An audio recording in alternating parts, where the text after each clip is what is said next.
Mesdames et messieurs, dans votre rubrique Instant Famille, nous ouvrons une nouvelle série de réflexions intitulée Attention à, avec le révérend pasteur Aimé Prudence Djido, un homme qu'on ne présente plus, un oint de l'Éternel, un coach, le seul que vous pouvez consulter pour tous vos soucis familiaux. Révérend, bienvenue à vous. Merci Eunice et salut à tous les téléspectateurs. Au cœur de cette première thématique, attention à la perte de temps. Oui, attention à la perte de temps parce que lorsque nous rentrons dans une nouvelle année, beaucoup croient avoir le temps et on croit que les fêtes continuent. On ne sait pas qu'on est déjà rentré dans une nouvelle année et que les minutes sont en train de se grainer et que les heures sont en train de passer et que les jours sont en train de se succéder et que bientôt, alors nous allons perdre beaucoup de temps parce que nous allons nous retrouver à la fin de l'année sans pouvoir rien réaliser. Alors, quand est-ce que l'on peut dire qu'on est en train de perdre du temps? On est en train de perdre du temps quand on tourne en rond. On est en train de perdre du temps quand on n'a pas un PTA, un plan de travail annuel. On est en train de perdre du temps lorsque nous dormons trop. On est en train de perdre du temps lorsqu'on bavarde trop. On est en train de perdre du temps lorsqu'on se promène sans objectif. On est en train de perdre du temps lorsque on est dans la procrastination. Demain, je le ferai. Et on ne fait pas ce qu'on doit faire. Parce que, alors, l'urgence, c'est l'important qui n'a pas été fait à temps. Donc, tout cela, c'est de la perte de temps et on ne doit pas être en train de perdre du temps. On perd aussi du temps si ce qu'on doit livrer en 1 heure, on livre ça en une journée. Ce qu'on doit livrer en une journée, on livre ça dans 3 jours. Donc, ça veut dire là qu'on est en train de perdre du temps. Et quelles sont, selon vous, les principales sources de perte de temps? Oui, il y a plusieurs sources alors qui peuvent nous amener à perdre du temps. Il y a les chronophages, ce que nous permet de perdre du temps, c'est les faux amis. C'est ceux-là qui n'ont pas d'objectif et qui veulent nous traîner aussi à ne pas avoir d'objectif comme eux. Alors que nous avons un objectif, le fait de ne pas pouvoir rédiger alors son PTA, le fait de ne pas avoir de montre, alors c'est aussi un fait qui peut nous faire perdre du temps. On a la montre, mais on ne consulte pas cette montre-là. Alors ça peut nous faire perdre aussi du temps. On se réveille, on ne sait pas ce qu'on doit faire aujourd'hui et on est comme alors une feuille qui est libre et qui peut prendre n'importe quelle direction.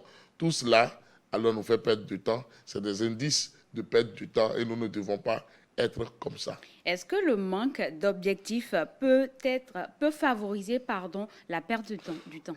Essentiellement, lorsque on n'a pas d'objectif, lorsqu'on n'a vraiment pas d'objectif, on perd beaucoup de temps. Mais lorsqu'on a d'objectif, on est plus focus, on est plus concentré et on ne regarde pas à gauche et à droite, mais on va alors franco à ce qu'on doit faire et on réussit vite parce qu'on n'a pas le temps. Quel impact la mauvaise gestion du temps a-t-elle sur la vie familiale? Sur la vie familiale, la mauvaise gestion du temps alors rend tout le monde pauvre parce que ça n'aide pas. Lorsque on ne fait pas ce qu'on doit faire dans le temps imparti, alors que ce soit le père de famille, que ce soit la mère de famille, que ce soit les enfants, ils sont en train de perdre beaucoup de temps et ça ne va pas les aider à être productifs. Et comme cela, on régresse. Parce qu'il y a des opportunités qui ne nous attendront jamais. Le train n'attend pas le passager. De la même manière, le temps aussi n'attendra personne. Alors que le temps, c'est la richesse que Dieu a donnée à tout le monde, que ce soit aux riches, que ce soit aux pauvres. Et si nous ne savons pas gérer notre temps, alors nous serons en arrière. Nous aurons toujours des boucs émissaires à accuser par rapport à notre situation de pauvreté, de manque, de mendicité, alors que personne n'est à accuser. Nous-mêmes, nous devons prendre nos responsabilités. C'est de ça vraiment qu'il s'agit. La perte de temps peut-elle freiner la réussite scolaire? Oui, vraiment, si tout élève, tout étudiant, tout apprenant, alors ne se prend pas en charge lorsque la rentrée commence en même temps et n'a pas un emploi du temps personnel pour pouvoir vraiment alors enregistrer ses cours, apprendre ses cours, faire ses exercices, se préparer, alors à passer en classe supérieure ou à affronter un examen et réussir, alors il y aura des chèques scolaires parce qu'on est en train de perdre le temps. On ne sait pas quel cours il faut étudier aujourd'hui, on ne sait pas ce qu'il faut faire, on tourne en rond et là, ça ne va pas aider. Quel conseil donneriez-vous à ceux qui nous suivent actuellement?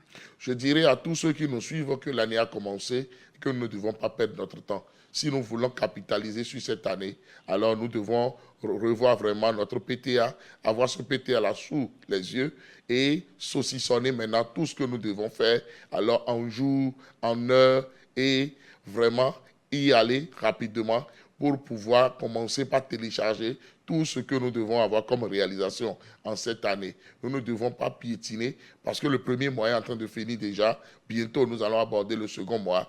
Et là, ce n'est pas bon. Donc, il faut se lever en même temps et commencer par faire ce qu'on doit faire maintenant et tout de suite. Attention à la perte de temps. Oui. Nous en parlons à présent en langue locale.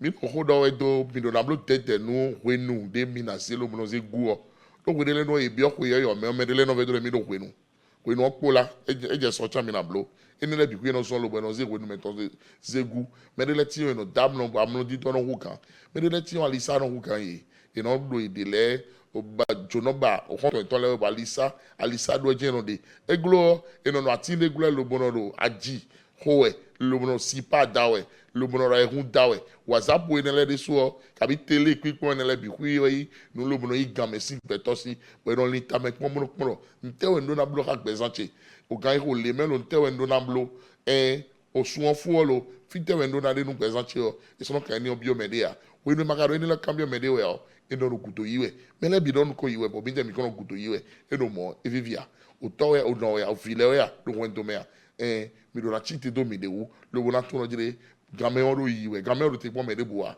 mo e de mo ne. Vous êtes coach. Oui. Quels sont vos autres domaines d'activité? Oui, je suis psychosociologue de formation, je suis pasteur Assemblée de Dieu sur le temple d'Agla à Clomé à Cotonou pour le moment. Je suis consultant formateur en développement personnel, en question d'entreprise et en question de famille. Actuellement, je suis auteur de 17 livres. Plaise au Seigneur, le mois prochain, je sors 3 autres livres pour être à 20 livres. Je suis aussi auteur de 5 e-books. Je suis en projet d'en écrire d'autres, alors très bientôt aussi, qui sont vendus sur les plateformes de vente des produits digitaux. Et au-delà de tout ceci aussi, alors j'ai 20 formations payantes qui sont en promotion en ce début d'année, qui sont logées sur Telegram et qui vous attendent aussi. Alors, c'est de ça vraiment qu'il s'agit. Si vous allez sur YouTube, vous allez voir plus de 200 vidéos alors, du pasteur Chido Prudence Aimé qui vous attendent pour vous instruire et pour vous dire beaucoup de choses. Partagez vos contacts avec nous. Pour me contacter, il suffit de taper le plus 229 01 95 15 67 40 ou le plus 229 01 97 56 63 34. Au numéro dernier, le révérend pasteur Aimé Prudence Dido nous a dit « Ne sois pas l'ennemi de ton bonheur en cette année ». Et aujourd'hui, il nous dit « Attention à la perte du temps ». Que de beaux thèmes avec le révérend pour passer une belle année. Mesdames et messieurs, sachez que le temps que nous perdons ne se rattrape pas. Et ainsi s'achève notre rubrique Instant Famille.